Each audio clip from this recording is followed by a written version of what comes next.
ভারতের কাছে নতি স্বীকার করে আইসিসি যদি কোনো সিদ্ধান্ত চাপিয়ে দিতে চায় তবে সেটা মানবে না বাংলাদেশ। বিশ্বকাপে অংশগ্রহণ নিয়ে এভাবেই নিজেদের অবস্থান পরিষ্কার করেছেন যুব ক্রীড়া উপদেষ্টা আসিফ নজরুল।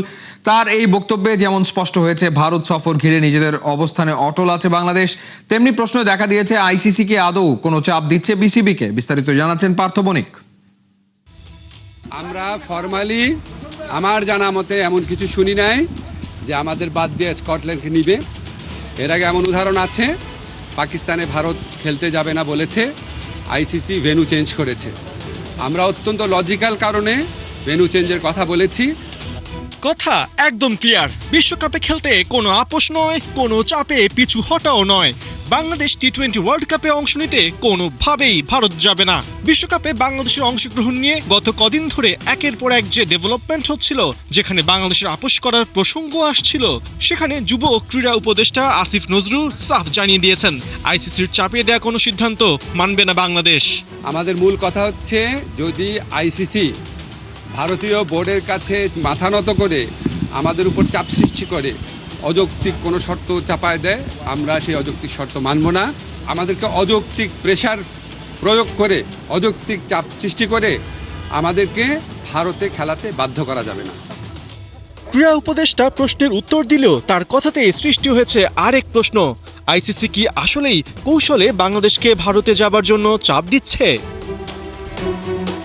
গেল রবিবার ক্রিকেট বিষয়ক ওয়েবসাইট ক্রিকইনফোর এক সংবাদে দাবি করা হয় বাংলাদেশকে 21 জানুয়ারি পর্যন্ত আলটিমেটাম দিয়েছে আইসিসি।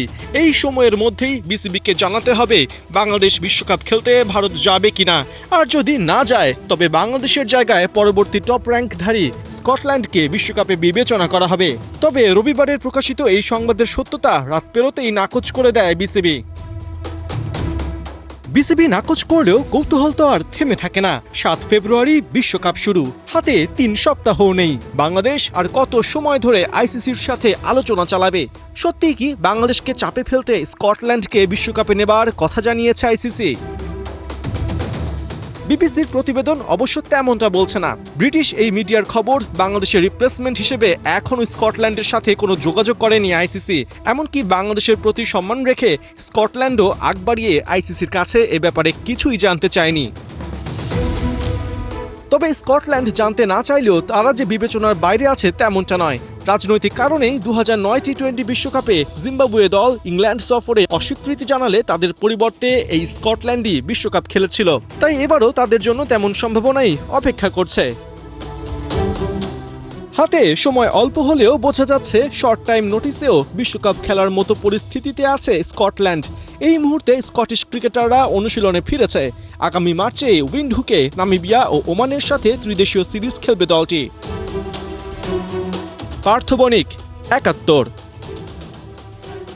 লাস্ট ওভারের থ্রিলারে রাজশাহী ওয়ারিয়র্সকে কাঁদিয়ে বিপিএল এর ফাইনাল নিশ্চিত করল চট্টগ্রাম রয়্যালস। রাজশাহীর তোলা 133 রানের টোটাল এদিন 6 উইকেট হাতে রেখে টপকে যায় শেখ মেহেদীরা। মিরপুরের পিচে প্রথমে ব্যাট করতে নেমে রাজশাহীর ব্যাটিং অর্ডারে ধস নামে। কেবলমাত্র ওপেনার তানজিদ তামিম একা হাতে 41 রান তোলেন। আর এক ওপেনার সাহিবজাদা ফারহান করেন 21 রান। মাঝে একের পর এক উইকেট হারিয়ে দিশেহারা হয়ে পড়ে রাজশাহী। তবে সাকলাইনের 15 বলে 32 রানের কেমিওতে 133 রান বোর্ডে তোলে রাজশাহী। জবাবে ব্যাট করতে নেমে চট্টগ্রামের দুই ওপেনার মির্জা বেগ ও নাইম শেখ দারুণ শুরু করেন। মির্জা 45 ও নাইম 30 রানে আউট হন। শেষ দিকে অধিনায়ক শেখ মেহেদীর 2 ছক্কায় 3 বল আগেই ফাইনাল নিশ্চিত করে চট্টগ্রাম ওয়ারিয়র্স।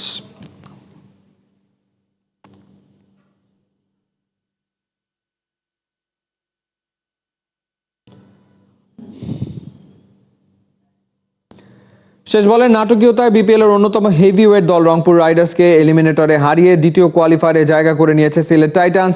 টস হেরে আগে ব্যাটিং করতে নামা রংপুর এদিন নিয়মিত বিরতিতে উইকেট হারাতে থাকে। সিলেটের বোলারদের তোপে 9 উইকেট হারিয়ে নির্ধারিত 20 ওভারে রংপুরের সংগ্রহ দাঁড়ায় 111 রান। 112 রানের লক্ষ্যে ব্যাট করতে নেমে রংপুরের নিয়ন্ত্রিত বোলিংয়ে শুরুতে খানিকটা চাপে পড়ে সিলেট টাইটান্স। তবে স্যাম বিলিংসের সাথে মিরাজের 50 রানের জুটিতে সেই চাপ কেটে গেলেও এই জুটি ফেরার পর আবারও শঙ্কায় পড়ে সিলেট। ম্যাচ গড়ায় শেষ ওভারে, যেখানে ক্রিস ওকসের সাহসী ব্যাটিংয়ে দুর্দান্ত এক জয় পায় সিলেট টাইটান্স।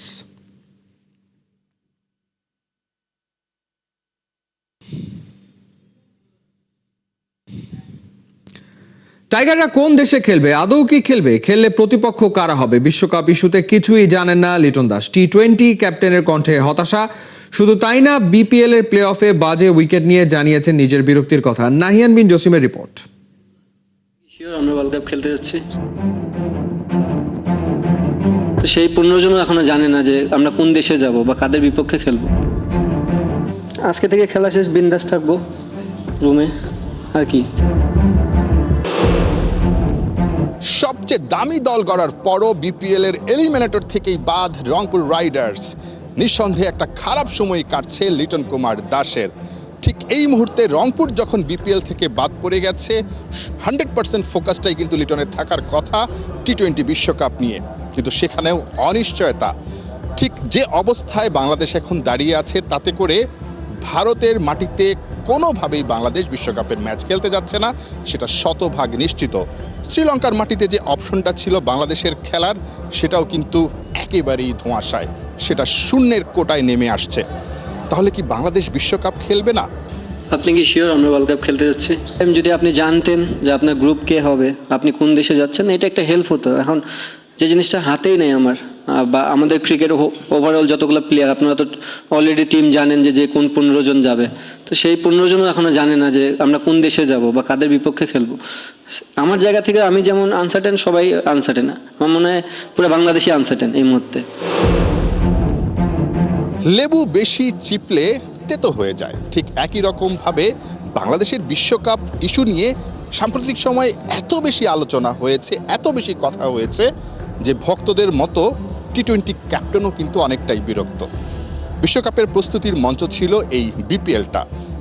ঠিক এলিমিনেটরে যখন রংপুর রাইডার্স বাদ পড়ে গেছে, তারপর প্রেস কনফারেন্সে লিটন কুমার দাসকে জিজ্ঞেস করা হয়েছিল বাংলাদেশের বিশ্বকাপের প্রস্তুতিটা আসলে কেমন হয়েছে, যদি বাংলাদেশ আসলে শেষ পর্যন্ত বিশ্বকাপটা খেলে।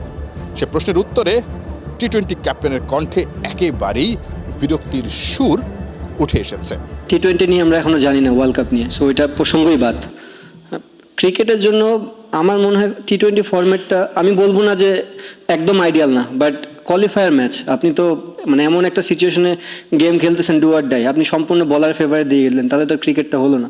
আমার মনে হয় বেটার উইকেট বোর্ড টিমে আশা করছিল, ম্যাচ আমরা হারতাম, সমস্যা নেই, বাট ক্রিকেটটা ক্রিকেটের মতন হলে মনে হয় একটু ভালো হতো। আজকে থেকে খেলা শেষ, বিন্দাস থাকবো রুমে, আর কি।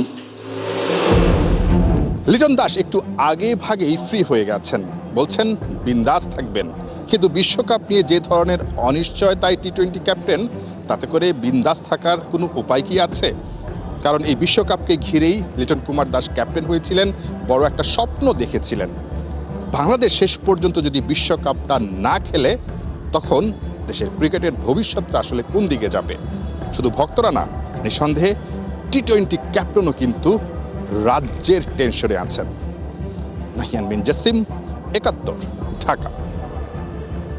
এলিমিনেটর ম্যাচে বিপিএল এর বিগ ফিশ রংপুরকে উড়িয়ে দিয়ে ক্রিকেট বিশ্বের বড় তারকা আনার মিশনে সিলেট ফ্র্যাঞ্চাইজির উপদেষ্টা ফাহিম আল চৌধুরী। ক্রিস ওকসে মুগ্ধ, শেষ বলের রোমাঞ্চ শেষে আবেগে ভাসেন, আনন্দে মাতেন ফাহিম, যার জন্য সিলেটিরা পেয়েছে উৎসবের মঞ্চ। সেই ক্রিস ওকস প্রেস কনফারেন্সে এসে মন খুলে কথা বললেন বিপিএল ও নিজের পারফরমেন্স নিয়ে। সাইফুল রূপকের রিপোর্ট। কিন্তু সিলেট কাপ নিব ইনশাআল্লাহ। ইনশাআল্লাহ যদি ফাইনালে যাই, ঐতিহাসিক চমক দেখবেন, সবাইকে নিয়ে আসবো।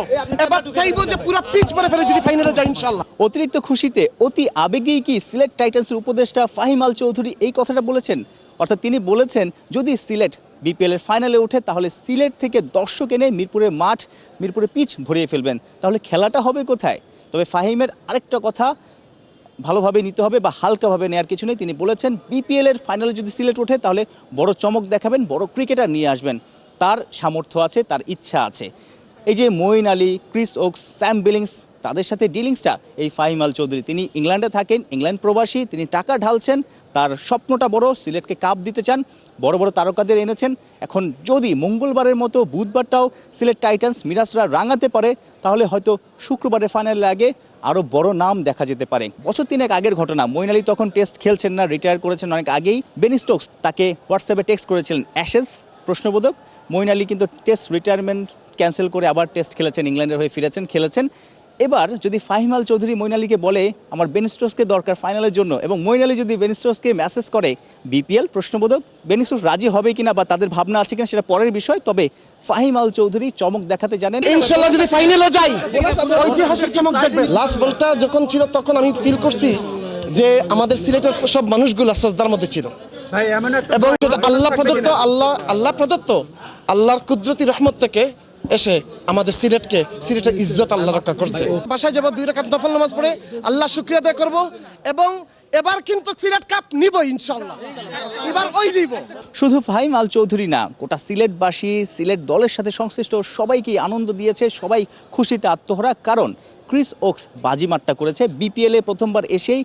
প্রথম ম্যাচ খেলে শেষ বলে তার দরকার ছিল 6 রান, সেই শেষ বলে ছক্কা হাঁকিয়ে একদম স্পটলাইট কেড়েছে। শেষ বলটার আগে তার মাথায় কি ঘুরেছিল, শেষ বলটা ছক্কা মারতে পারবেন সেই বিশ্বাসটুকু ছিল। It's exciting, I think, whenever you win a game of cricket with a 6 off the last ball. It's something which I've never done before. I was expecting a slower one. I was expecting a cutter, so I was set up for that. And then, you know, when the ball comes quicker, you just react, and yeah, reactions took over. শেষ বলে ছক্কা হাঁকিয়ে match জিতিয়ে আলোচনায় Chris Woakes. তবে এই ম্যাচে বড় পার্থক্য করে দিয়েছেন বাংলার পেসার, অর্থাৎ সিলেটের বাংলাদেশি পেসার খালেদ আহমেদ। তার 4 উইকেট, তার বোলিংয়ে মুগ্ধ ক্রিস ওকস প্রেস কনফারেন্সে অনেক প্রশংসাই করেছেন। সাইফুল রূপক, 71। ইউএফা চ্যাম্পিয়ন্স লিগে মাঠে নামছে সব জায়ান্টরা। ক্ল্যাশ অফ টাইটান্সে আর্সেনালের সামনে ইন্টার মিলান, এদিকে কঠিন পরীক্ষার সামনে রিয়াল মাদ্রিদের নয়া ম্যানেজার। জয় দিয়েই ইউসিএল রাঙাতে চান আরবেলোয়া। ঘরের মাঠে ওদের প্রতিপক্ষ মোনাকো। ম্যাচ শুরু বাংলাদেশ সময় রাত 2টায়। কোহিনুর কণা রিপোর্ট। অভিষেক হয়েছিল কোপা দেল রেতে আলবাসেতের কাছে হেরে। সেই ক্ষত অবশ্য খানিকটা সেরে ওঠে লা লিগায় নিজের প্রথম ম্যাচে লিভান থেকে হারিয়ে। তবে রিয়াল মাদ্রিদের অন্তর্বর্তী কোচ আলভারো আরবেলোয়ার আসল পরীক্ষাটা দিতে হবে এবার। ইউএফা চ্যাম্পিয়ন্স লিগে জিততে পারলে বিপদ খানিকটা কাটবে আপদকালীন এই কোচের। চ্যাম্পিয়নদের চ্যাম্পিয়ন্স লিগে 15 বারের চ্যাম্পিয়নদের ঘরে আসছে ফরাসি ক্লাব মোনাকো। টপ 80 থাকার মিশনে রিয়াল আছে 7 নম্বরে, আর মোনাকোর অবস্থান 19-এ। 2004 সালের পর প্রথমবার ফেস অফে এই দুই দল। অতীত পরিসংখ্যানে দু দলই সমানে সমান। এখনো পর্যন্ত 2 বার লড়ে প্রত্যেকেরই আছে সমান 1টি করে জয়। শেষ লড়াইটায় ঘরের মাঠে হেসেছিল মোনাকো। সাম্প্রতিক সময়টা টালমাটাল থাকলেও ঘরের মাঠে শেষ 13 ম্যাচে মোটে 2 হার রিয়াল মাদ্রিদের। ঘরে বাইরে সব মিলিয়ে শেষ 22 ম্যাচে 5টাই হেরেছে লস ব্লাঙ্কোস। এদিকে সব প্রতিযোগিতায় শেষ 6 ম্যাচে 1 জয় মোনাকোর। অ্যাওয়েতে শেষ 2 ম্যাচ জিতেছে ফরাসি ক্লাবটা। এই ম্যাচে হতে চলেছে অন্যরকম এক রিইউনিয়ন। যে মোনাকোর ঘরে হয়েছিল গল্পের শুরু, সেই দলের বিপক্ষে মাঠে নামছেন কিলিয়ান এমবাপে। যদিও এই ফ্রেঞ্চম্যান এখন আগাগোড়া হোয়াইট। আর ভেলোয়ার স্ট্রাইকিং জোনও সামলাবেন কিলিয়ান এমবাপে। তবে চিন্তা বাড়িয়েছে এদার মিলিতাও, আর্নল্ড মেন্দির ছিটকে যাওয়া। স্বস্তি নিয়ে ফিরছেন আফকন কাঁপানো ব্রাহিম দিয়াস। এদিকে ইউএফা চ্যাম্পিয়ন্স লিগে এই উইকের সবচেয়ে এক্সাইটিং ম্যাচটা হতে চলেছে সান সিরোতে। গেল সিজনের রানার্স আপ ইন্টার মিলানের ঘরে খেলতে আসছে সুপার ফর্মে থাকা আর্সেনাল। ইউসিএলে এখনো পর্যন্ত 3 বার লড়েছে এই দুই দল। ইন্টারের 2 জয়ের বিপরীতে আর্সেনালের জয় 1টিতে। তবে সাম্প্রতিক পারফরমেন্স কথা বলছে গানারদের পক্ষে। ইপিএল এর টপার তো বটেই, ইউসিএলে একমাত্র আর্সেনালই এখনো পর্যন্ত অপরাজিত। সব প্রতিযোগিতায় শেষ 11 ম্যাচে টানা জিতেছে গানার্স। কম যায় না ইন্টারও। সব প্রতিযোগিতায় শেষ 6 ম্যাচে টানা জিতেছে ইতালিয়ান সাইডটা। বিগ ম্যাচের আগে লিগ লিডারদের নেই নতুন কোনো ইনজুরি সংখ্যা। ডিক্ল্যান রাইস মেরিনো কোয়েশ্চেন সাসপেনশনে। স্ট্রাইকিং জোনে থাকছেন মাদুয়েকে জেসুস আর ট্রসার।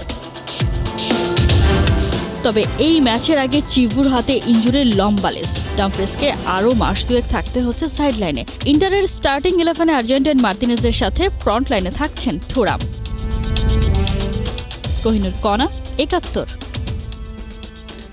জাতীয় ক্রীড়া পুরস্কার প্রাপ্ত ক্রীড়া সংগঠক এবং বাংলাদেশ আর্চারির প্রতিষ্ঠাতা ও সাবেক সাধারণ সম্পাদক কাজী রাজিবউদ্দিন আহমেদ চপল ওয়ার্ল্ড আর্চারি এশিয়ার প্রেসিডেন্ট নির্বাচিত হওয়ায় তাকে জংপালো সংবর্ধনা দিয়েছে মতিঝিল আইডিয়াল স্কুল অ্যান্ড কলেজের 78 ব্যাচের শিক্ষার্থীরা। পর্যটন নগরী কক্সবাজারের একটি হোটেলে এই প্রীতি সংবর্ধনা সাংস্কৃতিক অনুষ্ঠানের আয়োজন করা হয়। ওয়ার্ল্ড আর্চারি এশিয়া কংগ্রেসের নির্বাচনে কাজী রাজিবউদ্দিন আহমেদ চপল তার প্রতিদ্বন্দ্বী থমাস হানকে 29-9 ভোটের বিশাল ব্যবধানে পরাজিত করে প্রেসিডেন্ট নির্বাচিত হন। বাংলাদেশের কোনো ক্রীড়া সংগঠকের এমন আন্তর্জাতিক সাফল্য দেশের ক্রীড়াঙ্গনে এক নতুন দিগন্ত উন্মোচন করেছে। কাজী চপল মতিঝিল আইডিয়াল স্কুল অ্যান্ড কলেজের 1979 ব্যাচের ছাত্র।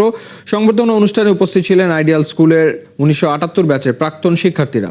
স্কুলের একজন প্রাক্তন শিক্ষার্থীর এই বিশ্বজয়ী সাফল্যে গর্ব প্রকাশ করেন তারা।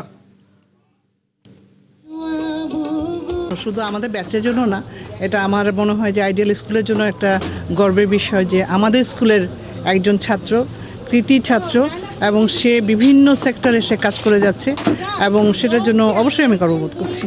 চপলের এই যে কৃতিত্ব, এটা আসলে জানানো উচিত, এটা আমাদের ন্যাশনালি জানানো উচিত। আমাদের ছোট ছোট ফর্মে আমরা যারা আছি, আমরা আমাদের স্টুডেন্ট, আমাদের বন্ধু বান্ধব, তাদের সবাইকে জানানো উচিত, কারণ আসলে না জানলে তো পরবর্তী জেনারেশন জানতে পারবে না। এই ছিল এই মুহূর্তের খেলা যুগে সরাসরি সংবাদ অনুষ্ঠান দেখতে চোখ রাখুন ৭১-এর ফেসবুক পেজ এবং সাবস্ক্রাইব করুন ৭১-এর ইউটিউব চ্যানেলে। ৭১-এর সাথেই থাকুন।